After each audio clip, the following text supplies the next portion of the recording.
Hello friends, welcome to my GP math classes.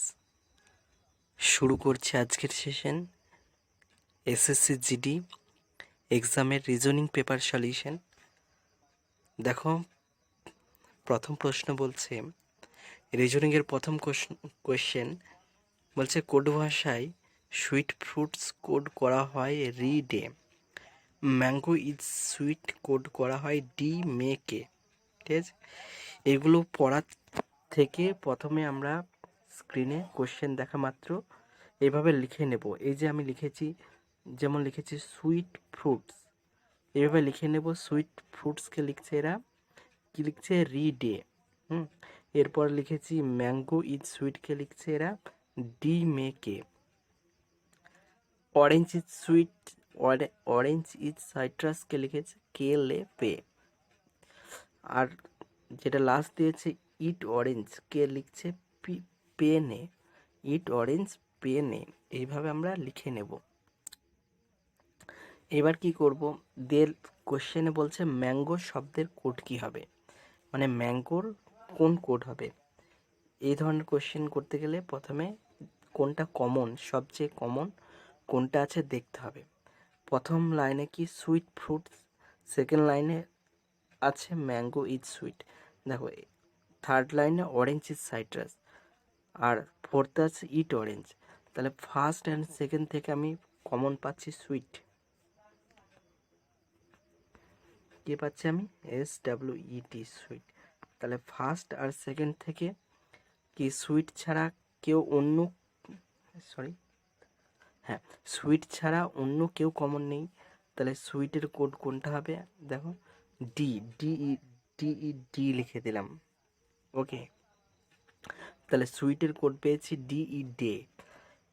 এইবার mango is sweet second থেকে, আর থার্ডে আছে orange is citrus. ওকে, এখান থেকে ইজ কমন আসছে সেকেন্ড আর থার্ড, তাহলে সেকেন্ড আর থার্ড থেকে কি কমন আসছে ইজ। তাহলে ইজের কোড কোনটা আছে আমি দেখব। তাহলে কি আছে, সেকেন্ড আর থার্ড থেকে কে কমন আছে, আমাদের কে কমন আছে। তাহলে ইজের কোড কে লিখে দিচ্ছি। ওকে, আর আমাদের চাই হচ্ছে ম্যাঙ্গোর কোড। দেখো, আর লাস্টের যে অপশানে ওই দিকে আমার না গেলেও হবে, কারণ হচ্ছে আমার কি ফার্স্ট অ্যান্ড সেকেন্ড থেকে আমি ম্যাঙ্গো পেয়ে যাচ্ছি। তাহলে সুইটের কোড পেয়েছি DE পেয়েছি, আর ইজের কোড পেয়েছি আমরা কে। তাহলে এখানে দেখো সেকেন্ড যেটা লাইন, এখানে কি ম্যাঙ্গো রয়েছে, তাহলে ম্যাঙ্গোর কোড কোনটা হবে, নিশ্চয়ই মে হবে। তাহলে ম্যাঙ্গোকে আমরা লিখতেই পারি MANGO, ম্যাঙ্গোর কোড হবে মি বা মি। তাহলে অপশান 4 হবে কারেক্ট। এক্ষেত্রে আমাদের কি যে থার্ড আর ফোর্থ, যে ফোর্থ যেটা দিয়েছে সেইটা আমাদের কোনো পড়ার দরকার নেই। ওকে, নেক্সট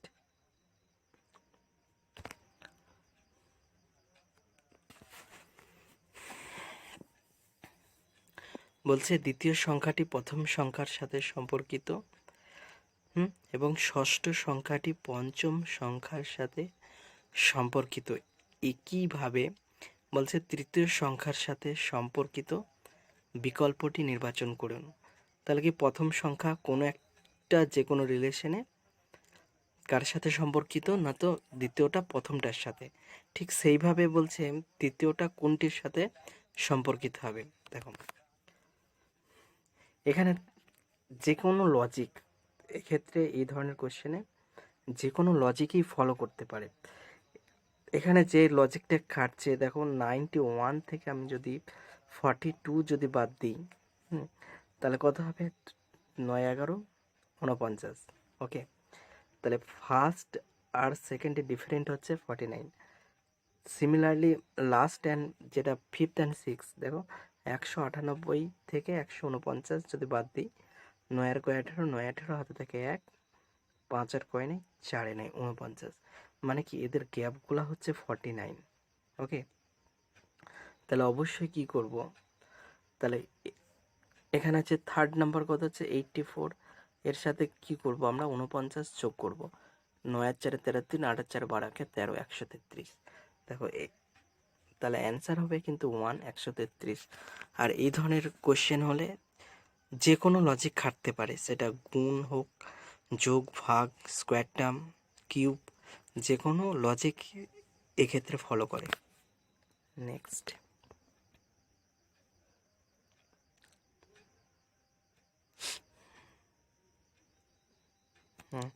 বলছে 7জন লোক P Q R S T U এবং ভি উত্তর দিকে মুখ করে সোজা সারিতে বসে আছে। তাহলে কি বলছে কোশ্চেনে, কন্ডিশন বলার সাথে সাথে লিখতে হবে।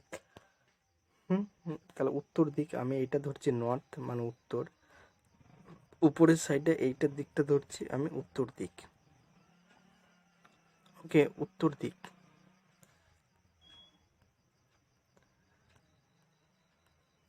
তাহলে আমি উত্তর দিক ধরছি, আমি উপরের দিকটা নর্থ। দিয়ে বলছে 7জন বসে আছে। এবার বলছে পি এর ডানে মাত্র 4জন লোক বসে আছে। তাহলে ডান আর বাম আমার যদি এইটাই যদি এর ডাইরেকশন উত্তর হয়, তাহলে আমার কি এই দিকটা হবে ডান সাইড, এটা হবে ডান সাইড মানে ডান দিক, তাহলে এই দিকটা হবে আমার ডান, আর এই সাইডটা হয়ে যাবে আমার বাম সাইড। ওকে, দিয়ে বলছে পি এর ডানে মাত্র 4জন, তাহলে আমি পি কে লিখছি। তাহলে পি এর ডানে মাত্র কজন বলেছে? 4, তাহলে 1 2 3 4। তাহলে এর শেষে আর কোনো কি পার্সেন্ট থাকবে না। এবার কি পি কে ধরে তাহলে কতজন হলো? 5, তাহলে টোটাল 7 বলেছে, তাহলে নিশ্চয়ই আর 2জন পি এর বাঁ সাইডে থাকবে, তাহলে 1 লিখি, 2 লিখি। ওকে, এবার বলছে পি এবং এস এর মাঝখানে মাত্র 2জন বসে, তাহলে পি আর এস, তাহলে এসকে এখানে লিখতে পারবো না, তাই তো আমাকে 2জন লিখতে হবে। তাহলে 1 2 মানে এখানে এসটা এখানে হবে। ওকে, তাহলে 1 আর 2, ঠিক আছে, 2জন বসবে বলেছে। পি এবং এস এর মাঝখানে মাত্র 2জন বসে। কিউ ভি এর ডান দিকে তৃতীয় স্থানে বসে। হ্যাঁ, কিউ কি বলছে? ভি এর ডান দিকে তৃতীয় স্থানে। তাহলে ভি যেখানে বসবে কিউ বসবে 1 2 3, তাই তো, ফার্স্ট, সেকেন্ড, থার্ড, এরকম পজিশনে কিউ বসবে। হ্যাঁ, এর সাথে সাথে আর একটা লাইন পড়ছি, টি ভি এর ডান দিকে দ্বিতীয় স্থানে বসে আছে। টি, দেখো কিউ ভি এর ডান দিকে তৃতীয় স্থানে বসে, এর আগের লাইনে পড়েছি। নেক্সট লাইনে কি বলছে?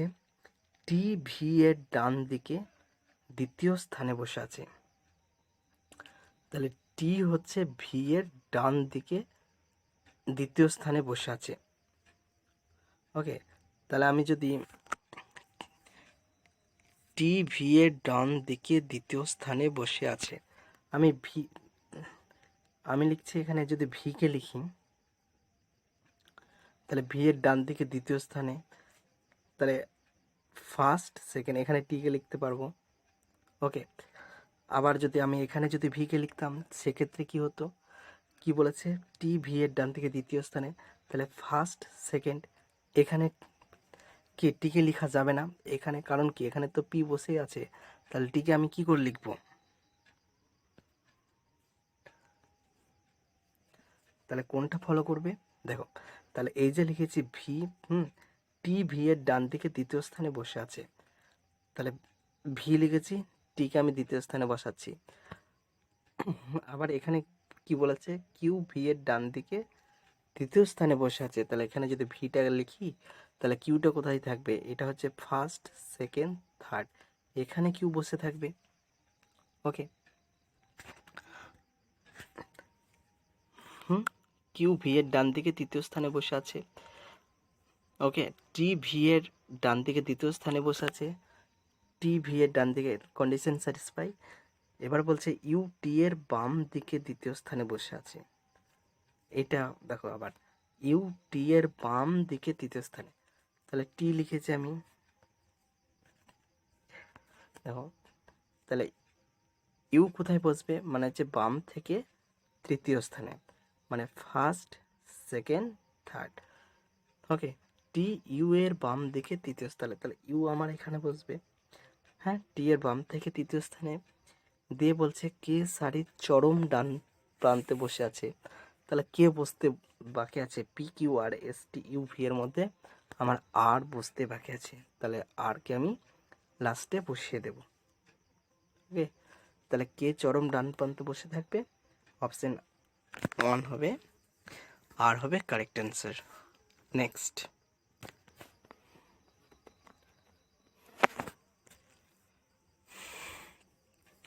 বলছে নিচের কোন অক্ষর ক্লাস্টারগুলি প্রদত্ত সিরিজে প্রশ্ন চিহ্ন প্রতিস্থাপন করবে? তা ক্লাস্টার লেটার দিয়েছে, দেখো তাহলে কি দিয়েছে এখানে? এ থেকে আমরা দেখছি ডি হয়েছে, ডি থেকে কি হয়েছে? জি। তাহলে জি এর পর কি হবে সেটা বসাতে হবে। দেখো এ বি সি ডি, তাহলে +3, ডি ই এফ জি +3, তাহলে +3 করে বাড়বে জি এইচ আই জে। তাহলে এখানে কি হবে? প্রথমে জে হলো, নেক্সট টাইম ভি থেকে এস, হ্যাঁ এস থেকে পি হয়েছে, তাই তো? তাহলে দেখো ভি থেকে এস মানে পিছনের দিকে যাচ্ছি, আমরা সবসময় চেষ্টা করব সামনের দিকে যাওয়া, তাহলে সুবিধা হবে। তাহলে আমি পি থেকে এস গুনছি, আমি এই ডাইরেকশনে যাচ্ছি, মানে পি থেকে এস এর দিকে আসছি। তাহলে পি কিউ আর এস, দেখো 3, এস টি ইউ ভি 3, তাহলে 3 করে বাড়ছে। তাহলে এখানে কে ছিল? জে ছিল, তাহলে জে এর এখানে কি 3 করে বাড়বে, তাহলে I J J K L M, তাহলে জে এর পর এম হবে। নেক্সট থার্ড আছে এক্স, এক্স থেকে হয়েছে ইউ, ইউ থেকে হয়েছে আর। আবার আমরা কি অপোজিট ডাইরেকশনে আসবো।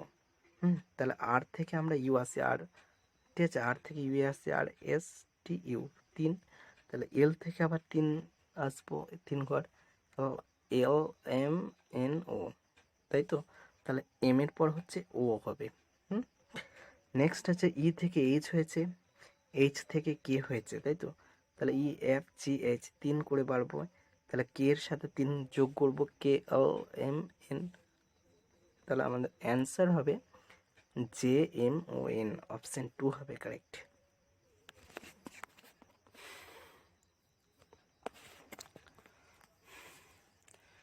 বলছে নিচের কোনটি প্রশ্নবোধক চিহ্নটিকে প্রতিস্থাপন করবে?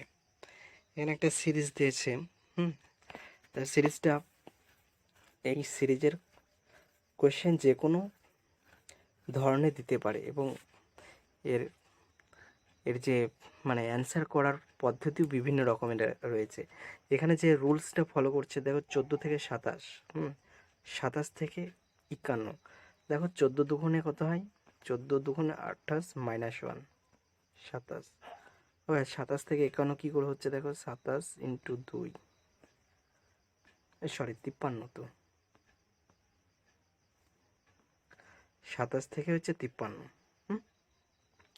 দেখো 27 দুগুণে 54 -1, তাহলে কত হচ্ছে? 53। তাহলে তাহলে এইটার সাথে কি হবে? এইটা কি 12 থেকে 25, 25-এর পর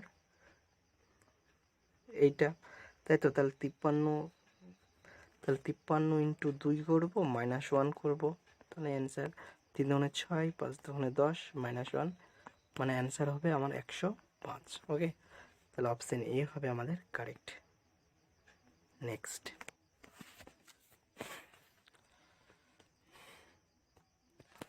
বলছে in the equation given below which two sign, এখানে যেটা দিয়েছে, নিচের সমীকরণটিকে গাণিতিকভাবে সঠিক করতে কোন দুটো চিহ্নকে বিনিময় করতে হবে? এই ধরনের অঙ্কে বা কোশ্চেন অঙ্কের মতো কি করতে হবে? Option test. তার মধ্যে কি দেখবো আমরা? এই যে এখানে যেটা দিয়েছে 40, এটা কি কম সংখ্যা? কম সংখ্যা যদি থাকে আমরা নেব ভাগ আর মাইনাস, যেগুলো আছে অপশন সেইগুলোকে নেওয়ার চেষ্টা করব, ঠিক আছে? এখানে দেখো 3 অপশন করা আছে, আমি 3টা করে দিচ্ছি। তাহলে কি করছে? গুণ আর মাইনাসকে রিপ্লেস করব, মানে কি 1/4 ভাগ যা আছে তাই রেখেই দেবো। দেখো গুণ আর মাইনাস মানে মাইনাসকে কি করব আমরা? গুণে কনভার্ট করব, 5। ওকে, +45, আর যে এখানে গুণ থাকবে সেখানে দেব আমরা মাইনাস। ওকে, তাহলে এটা করলে কি হবে? তাহলে কি 16 × 5 হচ্ছে প্লাস 45 - 25, এখানে কত হবে? 20 হবে। আমি 20 লিখে দিচ্ছি। তাহলে এখানে কি হচ্ছে? 4 4 16 হচ্ছে, 4 5 20। দেখো 20 20 40। তাহলে কি অপশান 3 হচ্ছে কারেক্ট। ওকে, তাহলে অপশান টেস্ট বেটার। আর যদি কম থাকে, মাইনাস আর ভাগ যেখানে থাকবে সেই অপশানগুলো আমরা চুজ করব।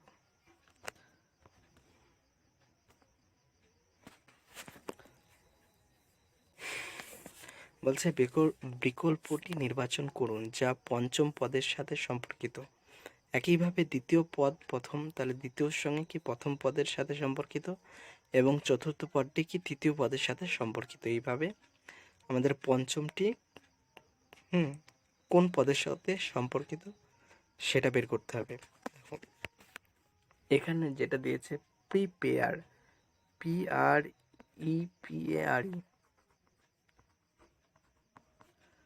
প্রিপেয়ার। ওকে, একে লিখছে, কি লিখছে এরা?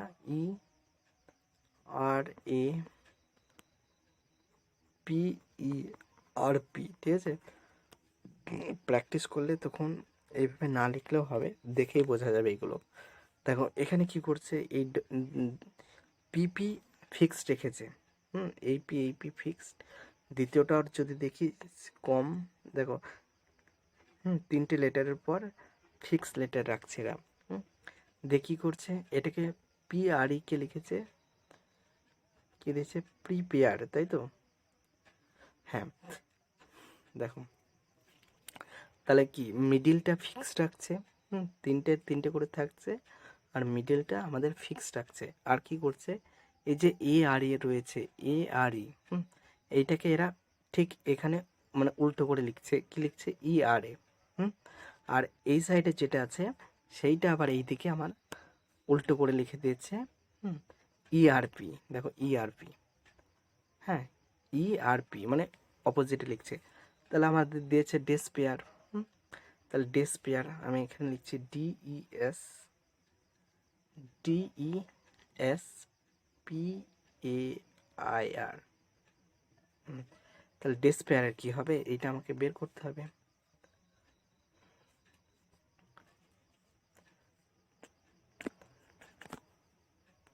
DSPAIR, তাই তো? ডেসপেয়ার কি করব? পি ফিক্সড, তিনটে করে ভাগ করে নিই। তাহলে কি এখানে কি হবে? RIA। যদি এটা অপোজিটে লিখি কি হবে? RIA। সিমিলারলি এইটাও কি হবে? DES কেও আমরা অপোজিটে ঘুরে লিখব। তাহলে কি হবে? SED। তাহলে আমার অ্যান্সার হবে RIA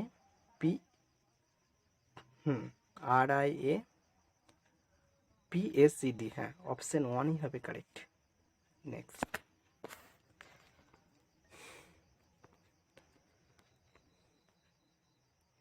বলছে সিলেক্ট দ্য ফিগার ফ্রম, একটা ফিগারের কোয়েশ্চেন দিয়েছে।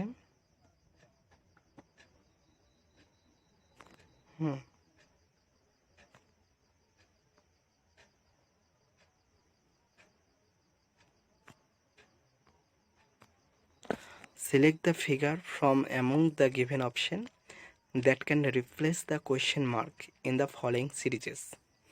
তাহলে এই রিলেটেড কোন ছবিটা কোয়েশ্চেন মার্কে বসবে? দেখো এখানে একটা ত্রিভুজ দিয়েছে আর একটা করে কি ডট বাড়ছে। এখানে একটা ডট, এখানে দুটো হয়েছে, এখানে আবার 3টে। তাহলে নিশ্চয়ই এর পরে ডট সংখ্যা হবে 4টে। তাহলে 4টে ডট কোথায় আছে সেটা আমি দেখব। সবাই দেখো 4টে ডট আছে আমার 2 নম্বর যে অপশন, সেখানে হচ্ছে 4টে ডট আছে, 2 নম্বর অপশানে হবে আমাদের কারেক্ট অ্যান্সার। আর বাদ বাকি কিন্তু 4খানা ডট মানে একটাতেও নেই। ওকে, তাহলে কারেক্ট অ্যান্সার হবে 2।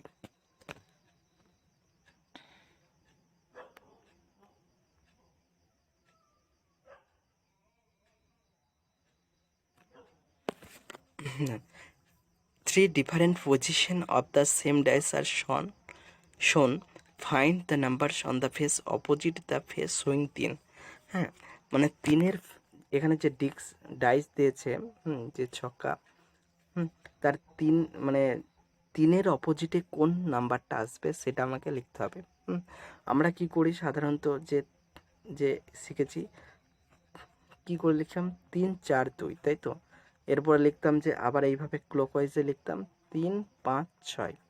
দেখো এক্ষেত্রে মানে ডবল কমন আছে 3।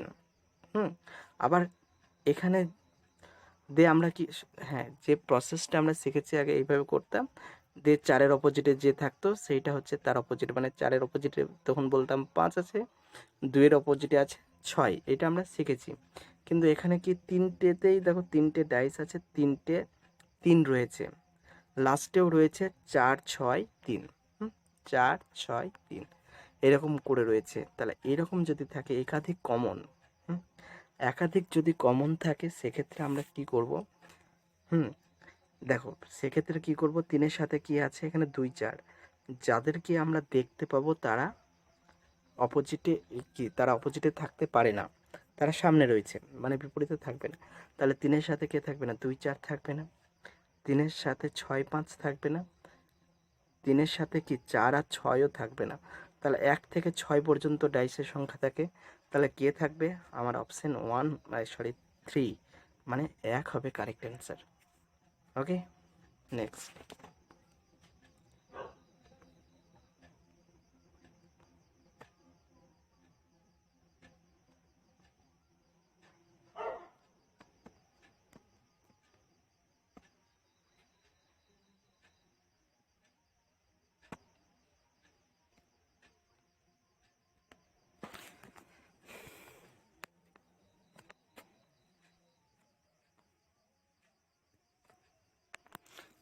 একটা সিলোজিজম দিয়েছে, বিবৃতি দিয়েছে, বলছে সব মার্কসই হচ্ছে স্যানিটাইজার। এবার কি গ্রাফ আকারে করতে হয়, সব মার্কসই, আমি যদি এটাকে মার্কস দিই, মার্কস, সব মার্কসই বলছে স্যানিটাইজার, তাহলে মার্কস, সমস্ত মার্কস কি স্যানিটাইজারের মধ্যেই থাকবে, স্যানিটাইজার, সব মার্কসই হচ্ছে স্যানিটাইজার, সব হ্যান্ড ওয়াশ স্যানিটাইজার, তাহলে কি স্যানিটাইজারের মধ্যে কি হ্যান্ড ওয়াশকে রাখতে পারি, আমি এটাকে লিখছি হ্যান্ড ওয়াশ। ওকে, হ্যান্ড ওয়াশ, সব হ্যান্ড ওয়াশ স্যানিটাইজার, সব স্যানিটাইজারই ওষুধ। তাহলে কি হচ্ছে, স্যানিটাইজার আবার কার মধ্যে পড়বে না, তো ওষুধের মধ্যে, কারণ কি স্যানিটাইজার বলছে সব স্যানিটাইজারই বলছে ওষুধ, ঠিক আছে, সব স্যানিটাইজারই ওষুধ। এইবার বলছে উপসংহার 1-এ বলছে, উপসংহার 1-এ কি বলছে, সব হ্যান্ড ওয়াশই ওষুধ। দেখো সব হ্যান্ড ওয়াশই ওষুধ, সব হ্যান্ড ওয়াশই ওষুধ কারেক্ট, কারণ কি এখানে লিখেছিলাম আমি হ্যান্ড ওয়াশ কার মধ্যে, স্যানিটাইজারের মধ্যে। ওকে, স্যানিটাইজারের মধ্যে পড়ছিল আমার হ্যান্ড ওয়াশ, স্যানিটাইজারই, টোটাল স্যানিটাইজারই তো ওষুধের মধ্যে পড়ছে, তাই হ্যান্ড ওয়াশ কি আমাদের ওষুধের মধ্যে পড়বে। তাহলে 1 নম্বর উপসংহার ট্রু, টিফার ট্রু মানে সত্য। 2 নম্বর উপসংহার বলছে সব ওষুধই মার্কস, সব ওষুধই মার্কস, সব ওষুধই মার্কস এটা বলা যাবে না, কারণ কি সব ওষুধই মার্কস এটা বলা যাবে না। এখানে যদি বলতাম যে সব মার্কস ওষুধ সেটা বলা যাবে, কিন্তু কি বলছে সব ওষুধই মার্কস, এইটা কিন্তু বলা যাবে না। আমরা যদি বলতাম এক্ষেত্রে সব মার্কসই ওষুধ, সব মার্কসই ওষুধ, তাহলে বলা যাবে, কিন্তু সব ওষুধ মার্কস মানে সব ওষুধ, সমস্ত ওষুধ মার্কসের মধ্যে পড়বে না। সবসময় কি হবে না, তো কি ছোটটা বড়টার মধ্যে পড়বে, কিন্তু বড়টা ছোটটার মধ্যে, মানে কি যে সবচেয়ে বড় সেটা সমস্ত ছোটোর মধ্যে পড়বে না, এটা হচ্ছে কথা। তাহলে সব ওষুধই মার্কস বলা যাবে না, কিছু ওষুধ মার্কস সেটা বলতে পারি। তাহলে এটা কি ডাউটফুল মানে ফলস হবে, তাহলে 2 নম্বর হবে না। কিছু ওষুধ হ্যান্ড ওয়াশ, তাহলে ওষুধ লিখেছি হ্যান্ড ওয়াশ, অবশ্যই কিছু ওষুধ হ্যান্ড ওয়াশ এটা বলা যাবে, ট্রু। তাহলে অনলি কনক্লুশন কি 1 and 3 অপশন 4এই দেওয়া আছে, কেবলমাত্র উপসংহার 1 এবং 2 অনুসরণ করে। ওকে, আজকে রিজনিং ক্লাসটা এই পর্যন্তই। যদি আশা করি তোমরা এতে উপকৃত হবে, আর ভালো লাগলে অবশ্যই চ্যানেলটিকে সাবস্ক্রাইব করো। Thanks for watching.